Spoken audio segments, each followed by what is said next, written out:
Warning, the views and beliefs in the following program does not reflect the views of Boone Broadcasting. We give full creative control to our creators and do not believe in cancel culture. Viewer discretion is advised. And it's still an orchestrated plan by the man. Here on Quick Hits, I like to have fun. I like to do the comic relief and the sports coverage. Like to have a great time here. That's what Quick Hits is for. That was my goal for this show. But sometimes when you're covering sports, sometimes you have to cover a tragedy. And sadly, on Quick Hits, I have to cover tragedy. The reason why I'm covering that is because I'm a fan of sport. Not just sports, sport in general, competition, the preparation, the game. I love sport. And one of these sports that I absolutely enjoy and that I love is the sport of hockey. I'm a fan of hockey. It was one of the sports that came on later in my life. It wasn't like football when I began loving it when I was 4 and 5 years old and watching it with my family. I watched hockey by myself because no one in my family was a fan of hockey. But I've enjoyed hockey a lot, and that's no disrespect to my family. That's just something that I enjoyed for myself. But I've enjoyed hockey, love it still. And I didn't want my first quick hit for the sport of hockey to be about a tragedy. And if it's considered so, I understand. I'm starting off the show with this because I don't want the show to be totally sad and somber, but we have to get this out of the way in order to get to the good stuff. And that's because Johnny Gaudreau, who was a star forward for the Columbus Blue Jackets, was about to begin his 3rd year with the team, his 11th year in the NHL. He was 31 years old. Him and his brother were out cycling in New Jersey, and they were struck and hit by a drunk driver and killed automatically. That was on last Thursday. And they were killed, they died, and it was sad. They were hit by a drunk driver.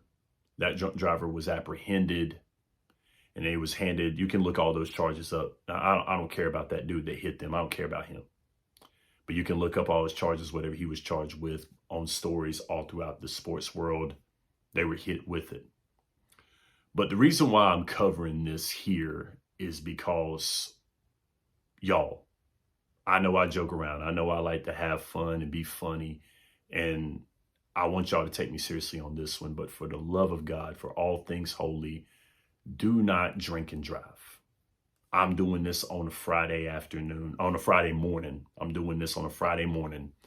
Will I consume alcohol later on in the weekend? I'm off this weekend too, on top of that, and I'm off this weekend. But will I consume alcohol this weekend? I'm pretty sure I will. Am I going to drive? Yes, I am. But for all things, I'm not going to be driving drunk. I'm not going to get behind the wheel intoxicated. And I encourage you not to do that either. Don't drink and drive. Don't do that. It's not good for you. It's not good for people around you. You're making a conscious decision to hurt someone else, hurt yourself. You're driving a lethal weapon. If you are drunk behind the wheel, you have a lethal weapon. And you could hurt somebody. You could kill someone and not even know it. Your whole life could be in shambles. I'm not disrespecting that drunk driver who done this right here, but that person has their life. Johnny and his brother Matthew don't have their life. His mom and daddy, they don't have their sons anymore. His wife and children don't have their daddy, their husband anymore. They don't have their uncle anymore. And that's demoralizing. Fans don't have a great player. And Johnny was good. He could play hockey very well. And it's not even that. It's not the fact that he can play hockey well. If this happened to anybody, I'd feel the same way. That person that struck them with the car, that lethal weapon that they had where they were under the influence, they have their life. They have it. And hopefully they get the book thrown at them, and I hope so, for a stupid decision. That person isn't stupid. Their decision making and their dumbness is stupid. It makes me sick and it hurts my feelings. But if you're going to consume alcohol and you're going to drive, don't do it. There's Ubers out there. There's taxi cabs out there. Have some responsible friends. Have some friends that are going to get you home. Have some friends that are going to get you back to the house safe and sound. Have a good friend to do that. It's stupid. Don't get behind that wheel under the influence. Don't be that person. Don't hurt somebody out there, because there's people out there. There's innocent people out there, and you're going to hurt them doing that by all means. And if you got friends that encourage you to drive drunk like that, they're not your friends. If you have friends that encourage you to make bad decisions like that, they're not your friends and they don't care about you. Get rid of them. Screw them. I don't care how long you've known them. I don't care how long y'all have been cool. They're not cool with you if they want you to do some stuff like that. My guys here, mouthing off with Mike, MD, Sean, Aaron, Carson, Brett, those guys right there, I don't even see them every day. We do our shows, we make our cameos, but we talk to each other at the end of the day, and they're good friends. I consider them good friends. If I was doing something like that, they'd tell me not to, and I do the same thing for them. I don't even see them every day. But I know good and well what they say. Don't you do that. Don't you get behind that wheel. Don't you hurt that person. Don't you do that. And I'd say the same thing for them. Guys, don't do it. It's not worth your time. It's not worth your life. It's not worth somebody else's life. I'll have Johnny Gaudreau, his brother Matthew. I'll have their families, the Columbus Blue Jackets, their fans in my prayers tonight, for the rest of the season, for everything. Don't do it, guys. It's not worth it. Rest in peace, Johnny Gaudreau. Rest in peace, Matthew Gaudreau. God bless. Can't fall off, now they holler he'll turn, thinking I'ma sell out, talking just to feel heard. I never listen, although they say it's strictly. Welcome to Quick Hits. I'm your host, Shannon Smith, aka Podcast Smitty. Catch me on Instagram, X/Twitter, and TikTok as podcast_Smitty. Get at me, talk to me. Let's talk some sports. On Facebook, catch me as my real name, Shannon Smith. Let's talk some sports. Flood the DMs. Let's talk. Anyway, I don't know about you guys, but when I woke up Saturday morning, I was so happy to see College Game Day on the TV and then turning on to all the football that was playing. I don't know if I just miss football that much. You know, I know that I watched the the UFL, I'm sorry, still getting used to calling it the UFL. I know I watched that in the Canadian League and all, but I just miss college football so much. We're on the cusp of the NFL beginning this very week. It'll be beginning tomorrow. Whew. Looking forward to it. I loved it, had a great time. I was watching football on the TV. I had Bash in Berlin going on. I was watching the wrestling because I was on the the day cap with my man mouthing off with Mike and this guy, Brandon guy. Wonderful dudes. Love these guys to death. They did wonderful, do great stuff for the sport of wrestling. So I was honored to be on that day cap that day, but I was enjoying football for the majority of the day. I was enjoying it that night. A bunch of great games on for this weekend. Then getting into the baseball. A lot of great stuff. The WNBA was on Sunday.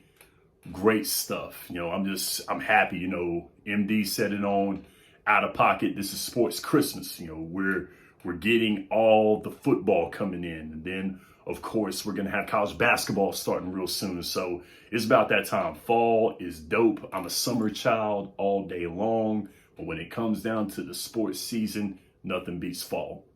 So with that being said, before we get into the show, let's go ahead and get into this news around Boom Broadcasting. Now, of course, my man mouthing off with Mike has been working overtime. I believe my man has been listening to Bachman Turner Overdrive, taking care of business and working overtime. There's 7 days in the week. My man was live 6 of those days last week. Monday Night Raw nightcap, Tuesday NXT nightcap, Wednesday AEW Dynamite nightcap. Thursday takes a day off, which I seriously doubt because he has his own YouTube channel, Mouthing Off with Mike. Go follow that. Go subscribe to it. He does some great stuff for the wrestling. Then Friday, he does Friday Night SmackDown. This last Friday, he was doing the TNA event and Friday Night SmackDown's nightcap at the same time. So my man was killing it. Then Saturday and Sunday, the PLEs, Bash in Berlin, and NXT No Mercy. He did nightcaps for it. If you missed it, in case you missed it, go back and watch it on demand on the Boom Broadcasting YouTube channel. He's been getting it in. Go make a comment. Go talk. Do what you need to do. Talk to my man. Great with the wrestling. And of course, you know, Michael Davis, the Prez, MD, still has Out of Pocket still going on Monday, Tuesday, Thursday, and Friday at 5:30. One thing that he's thinking about doing is going one whole hour. He usually does 30 minutes.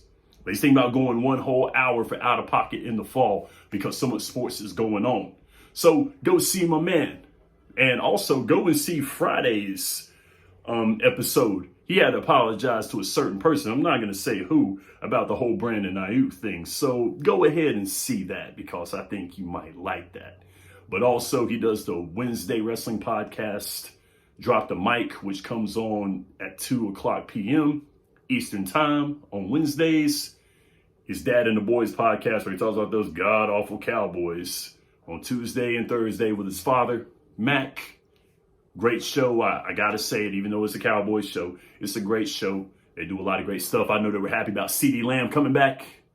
So go and tune into that show as well. And, of course, his Man Behind the Mic on Saturdays. His little intricate look at some things going on personally with my man. You know, he wanted to do that. That was something that was his mission with Boom Broadcasting, and that was dope.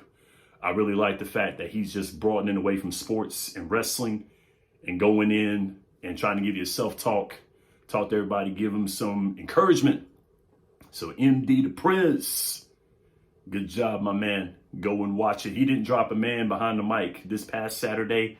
I don't know why, but, you know, it is what it is. You know, he wanted to enjoy his August. This is the month of his birthday.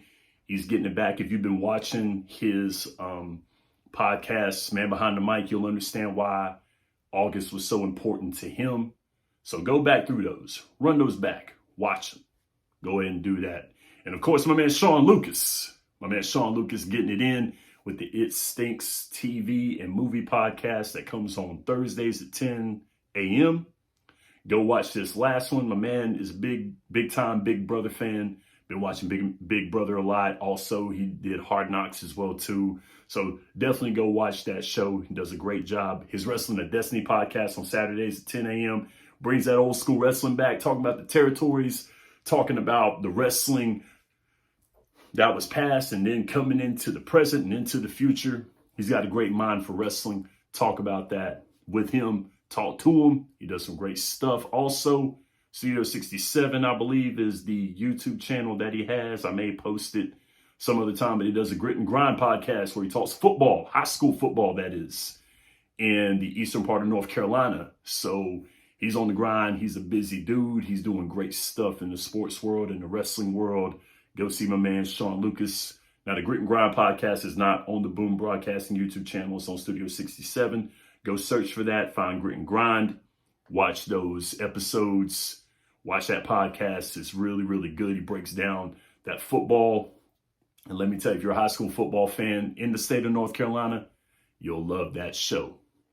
Next, Carson Williams, our young man, our 21-year-old Appalachian State University student, does his Green Bay Packers podcast called The Lombardi Party. I love that name, to be honest with you. Even though he doesn't go for the right team, it is what it is. Better than the Cowboys. But go see Carson Williams. His second episode of The Lombardi Party dropped this past Thursday.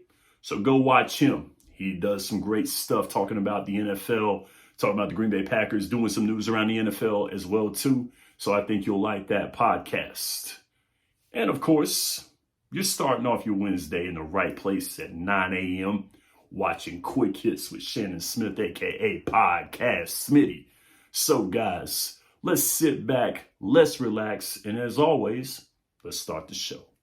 Your basketball Quick Hit is brought to you by the NBA. Steph Curry on August 30th signed a contract extension, adding one more year and getting $62.2 million. to be paid to him throughout the 2026-2027 basketball season. What are my thoughts on this? I feel like if I were the Warriors, I had two choices. Pay Steph Curry or pay Steph Curry. There's no way around it. You pay that man that money. Steph Curry has been a loyal player, 4 championships, been MVP a couple of times, all-time leader in three-pointers made in a career. And his career is more than likely not done yet. Steph Curry has brought notoriety to that Warriors franchise, synonymous with one of the greatest players of all time in the NBA, probably when it's all said and done. Changed that point guard position, changed the game of basketball with his style of play. You pay Steph Curry. You don't just let him go. The Warriors did the right thing. Great job to Mike Dunleavy. Great job to the front office. You had to bring Steph Curry back. Now, there's an argument about Steph Curry being long in the tooth, being older, building a team around an older player. My thoughts on that? So what? You let go of Steph Curry, that Warriors fan base should walk away, and I wouldn't blame him at all. Steph Curry is your backbone. Steph Curry has been a backbone for that squad. Steph Curry exceeded expectations when he was drafted in the first round, and there were people wondering why in the world the Warriors drafted him. And Steph Curry made a change in his game, changed the game of basketball, played incredibly well over his career. One of the figureheads and one of the faces of the NBA. You can't let that man go. And if you did, your job should be let go of as well too. So this was a great move by the Warriors front office for bringing back Steph Curry. One thing that also could be said as well too, if you go back to the Out of Pocket episode where Trevor Everett and I were with Michael Davis, Trevor Everett brought up something very, very important. There once was a quarterback named Tom Brady who the New England Patriots thought it'd be a great idea to just let him walk when his contract was up. Tom Brady walked all right, walked to another team and won a Super Bowl that year. Now, I understand that it's football and basketball, two different sports. I get it. But same old rules apply. Steph Curry, more than likely, is going to be in the GOAT conversation when it's over with in the NBA, whether people my age or people of any age like it or not. Steph Curry's first ballot Hall of Fame, and there's no way around it.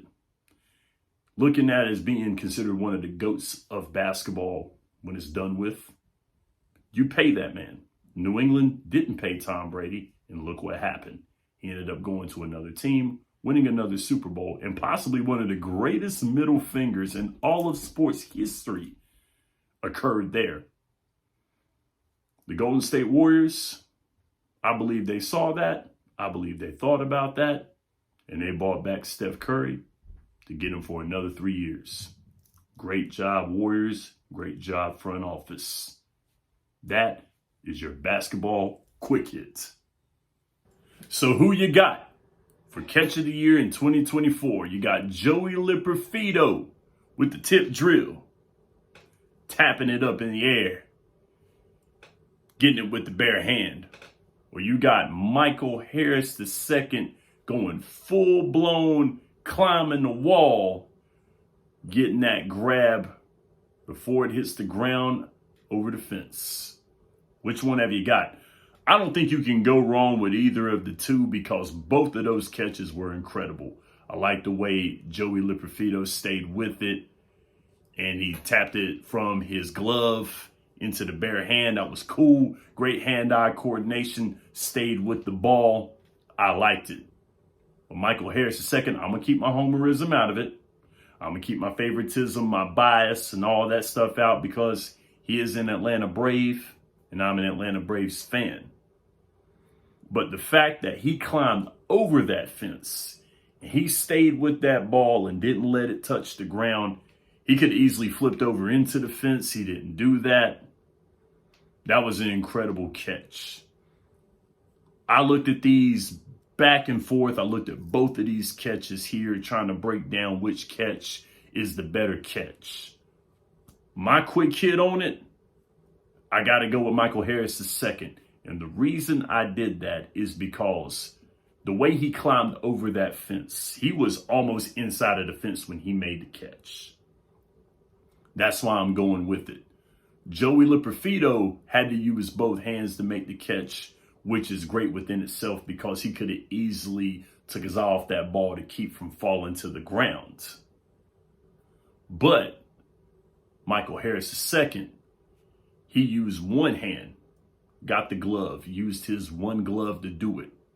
If he wouldn't have been able to catch that ball with his glove, that would have been a home run. But the fact that he was able to use that one hand to make the catch made all the difference to me. If Lipperfido would have made it with the glove, I would have said him. But both of these catches were highlight reel catches. Great catches by both these guys, able to rob the home runs. I'm just glad that the home run was robbed. Max Fried was having a rough game. That go about Joey Lipperfido helping out Willie Castro. That was a good move there. Retiring Willie Castro, that is. Great catch by both of these guys, but I got to go with Harris II on that catch. So baseball quick hit. Pow. Done. Now this is rare. We have a soccer quick hit. I was skimming through ESPN on Friday and I saw where Cristiano Ronaldo is one goal away from 900 goals in a career. That's a big feat. I don't care if you watch soccer all the time or if you're like me and skim through highlights and watch a little bit. But like I said before, I'm a fan of sport. Fan of sports, yes, but sport, period. And 900 goals, that ain't nothing to sneeze at. So Ronaldo had this interview. He was being interviewed by one of his former teammates when he played in Man U. And he said the goal for him is to score 1,000 goals by the time he retires. He says the most important thing to him. He wants to do that to cement his legacy. Hey, I can't knock him. He's one of the greatest soccer players to ever live, one of the most followed people in the world, the whole wide world.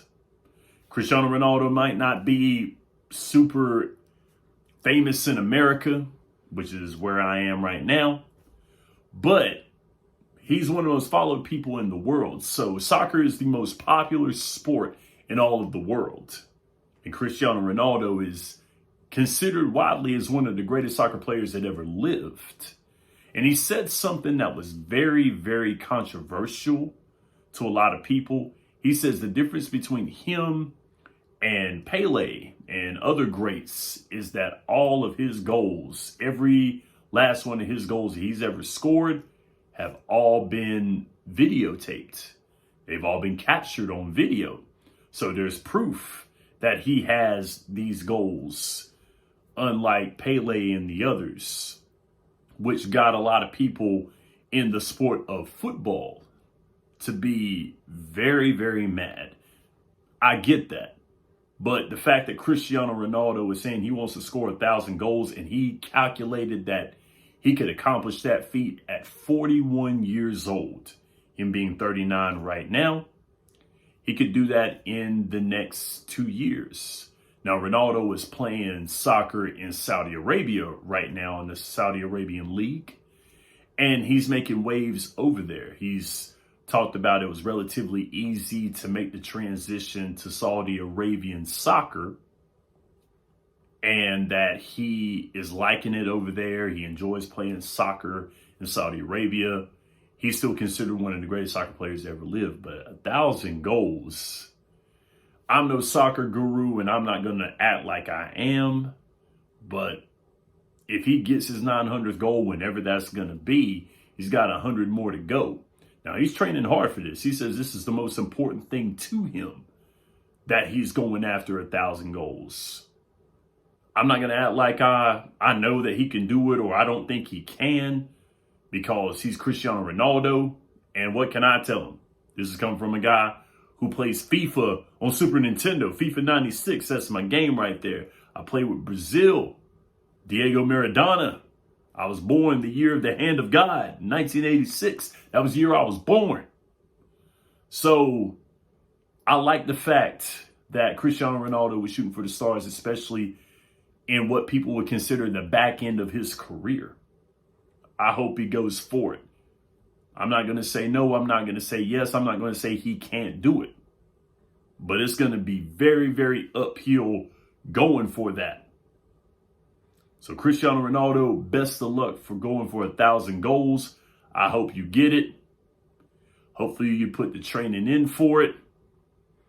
But I will say this, European football, world football. Cristiano Ronaldo said some things a lot of people didn't like when he talked about all his goals are videotaped. And that's like, people might think he's taking a shot at Pele and all the other greats that are out there.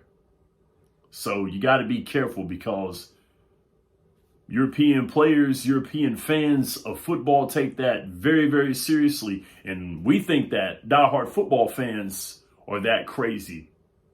Not like European fans are when it comes down to their soccer. So hopefully you didn't step on a lot of toes there, my man, and hopefully you get it done.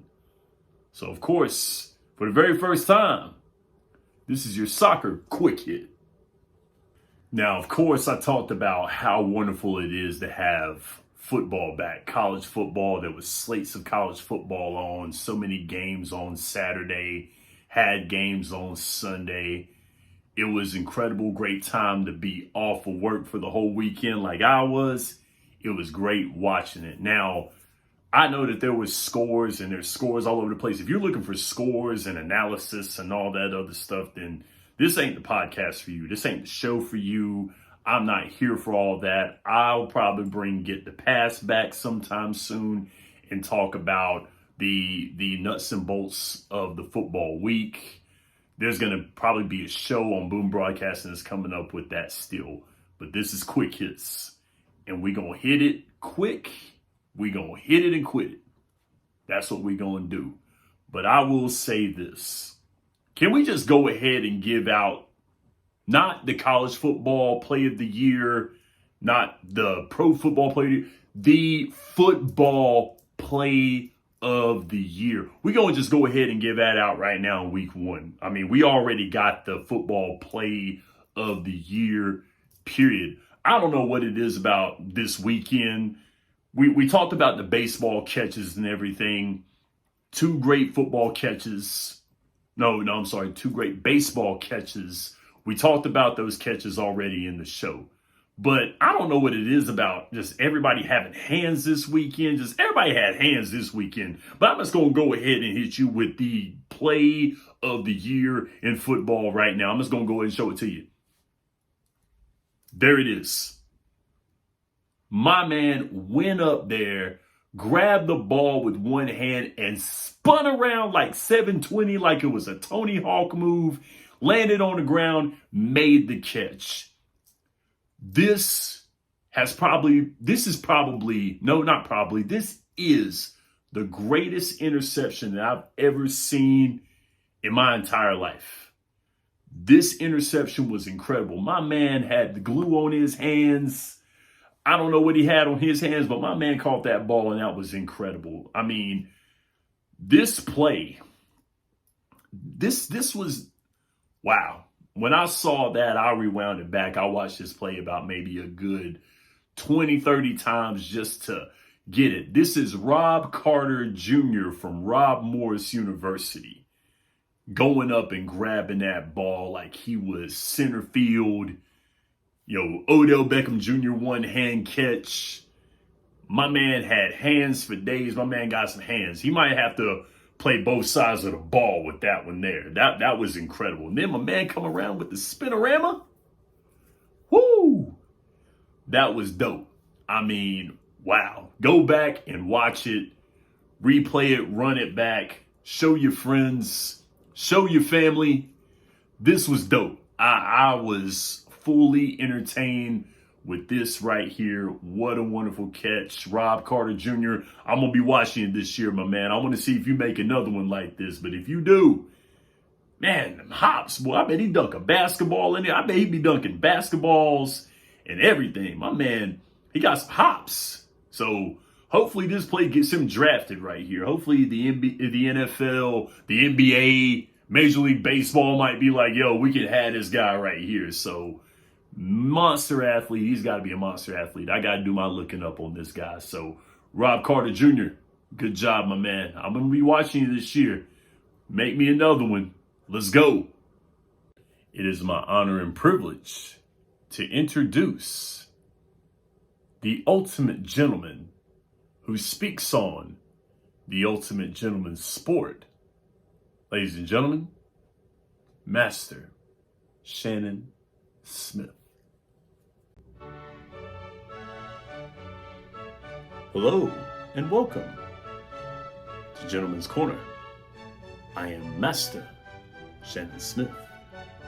Here at Gentleman's Corner, we like to talk about the ultimate gentleman sport, professional wrestling. There's so many aspects that make professional wrestling so gentlemanly. A lot of people look at wrestling as brutal, misogynistic, and sometimes very scary. But here at Gentleman's Corner, we like to show everyone why wrestling is the ultimate gentleman sport.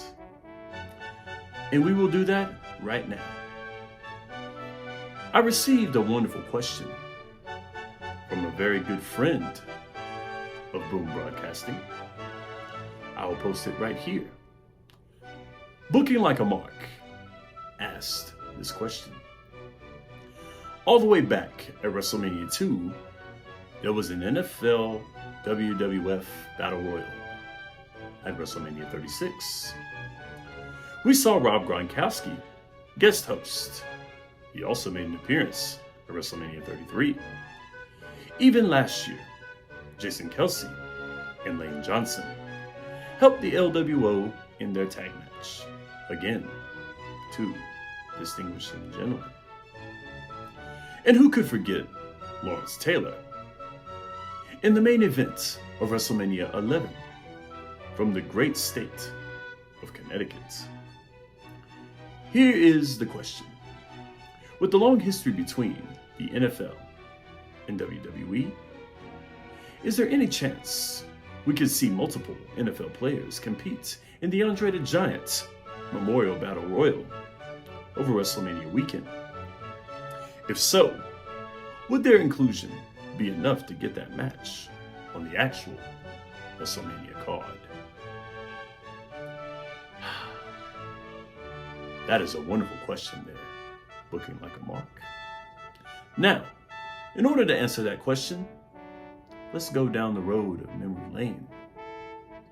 There once was a match a couple WrestleManias ago where Sami Zayn wrestled Johnny Knoxville. It was a very cartoony looking match. Very comical. Very funny. That match was featured on a WrestleMania. Although that was not the NFL that did that, we must also look at the fact that pro wrestling has partnered with many forms of entertainment. I know there are people out there that do not like the fact that wrestling has dubbed itself sports entertainment. But there have been many avenues that have used professional wrestling in order to increase sales of their product. Professional wrestling has partnered with music, cartoons, toy companies, video games. Wrestling has been used so nicely and paired with so many things. Professional wrestling has helped put over musicians, certain actors. Unfortunately, WCW didn't do the most gentlemanly thing to the big gold belt. Such a travesty. Wonderful belts. with rich history. That was not a gentlemanly thing to have David Arquette win the World Championship. But as we look at it, and as we go further, the fact that professional wrestling has went hand in hand with so many forms of entertainment, I don't see why not. I don't see why we couldn't have some NFL players compete in the Andre the Giant Memorial Battle Royal, considering the fact that the late great Steve Mongo McMichael was once an NFL player turned professional wrestler. The late great Kevin Green was an NFL player turned professional wrestler. Even Dennis Rodman wrestled a few times. And he was in the NBA. I don't see why the realm of sports and entertainment cannot intertwine with wrestling and to be featured on a grand stage such as WrestleMania. So to answer your question there, looking like a mark, considering the fact that wrestling has paired with so many things and it has worked, your answer is very, very soon. Who knows?